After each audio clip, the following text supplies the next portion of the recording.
I just got back from the grocery store. If it comes out that I unalived myself, suspect foul play. I live in a small town. For my groceries, I go to a pretty well-known food chain. 2 months ago, I noticed all of the meat was this really bright red picture-worthy color. I was super suspicious, so I picked up a package and I read the back. There was a new ingredient. It wasn't just beef anymore, it was beef with natural flavors. The same thing with the turkey, with the chicken. I've been talking about natural flavoring in my cooking video, that there's really no transparency as to what's in it.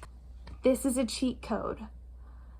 Guys, there is a loophole that companies can access in which they can get a chemical into the food supply without it being tested for safety by the FDA.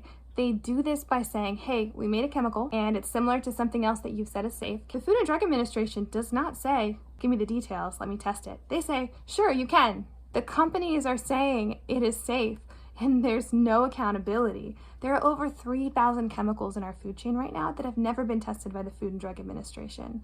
This is ground beef by the same grocery store. On the left, you write red.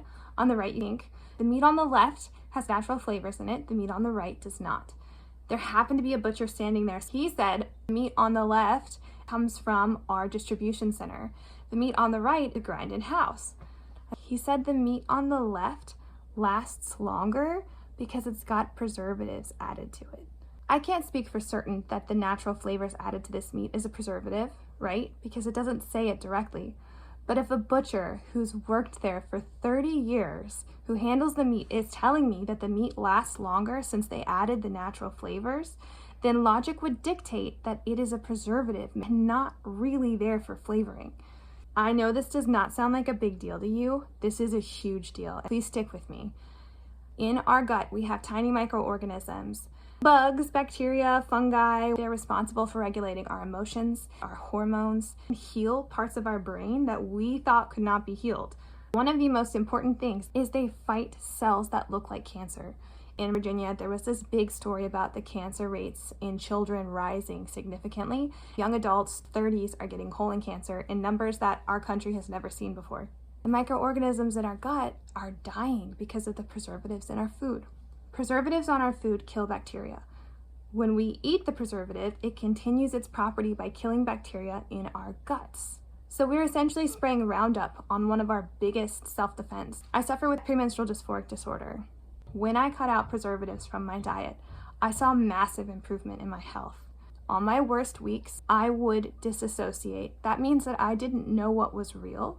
That's a very scary feeling. I had to have people in my life kind of reorient me to reality. When I cut out preservatives, I stopped disassociating entirely.